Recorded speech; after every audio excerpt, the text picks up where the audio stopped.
ആദ്യത്തെ വെല്ലുവിളി സമ്പദ് വ്യവസ്ഥയിലുള്ള തകർച്ചയാണ്. പക്ഷെ 6000 കോടി പിന്നെ ഖജനാവിലുണ്ടെന്നാണ് ബാലഗോപാൽ. 6000 കോടി ഉണ്ടെങ്കിൽ ഈ തദ്ദേശ സ്വയംഭരണ സ്ഥാപനങ്ങളുടെ മൂന്നാം ഗഡു പോലും കൊടുക്കാതെയാണ് പോയത്. 2000-ലധികം കോടി കൊടുക്കണം മൂന്നാം ഗഡു.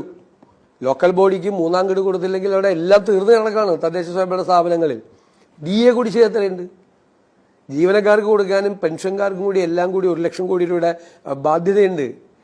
മെഡിക്കൽ സർവീസസ് കോർപ്പറേഷനും ബാധ്യതയുണ്ട്. മരുന്ന് മേടിച്ചതിൻ്റെ കാശ് കൊടുക്കാത്തതുകൊണ്ട് മരുന്ന് കമ്പനികൾ മരുന്ന് വിതരണം നടത്തുന്നില്ല.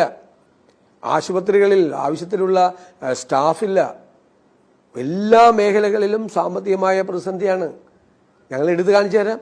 അതിനുള്ള നടപടിക്രമങ്ങൾ UDF ചെയ്യും. എന്താണ് ബാക്കി പത്രം? 6000 കോടി ഖജനാവിൽ ബാക്കി വെച്ചിട്ടാണ് പോയെന്നുള്ള തമാശ ധനകാര്യമന്ത്രി പറഞ്ഞാണ്. അദ്ദേഹത്തിന് അങ്ങനെ പറയാൻ പറ്റില്ല. അദ്ദേഹത്തെ കുറ്റപ്പെടുത്തുന്നില്ല. പക്ഷേ യാഥാർത്ഥ്യം ജനങ്ങൾ അറിയും.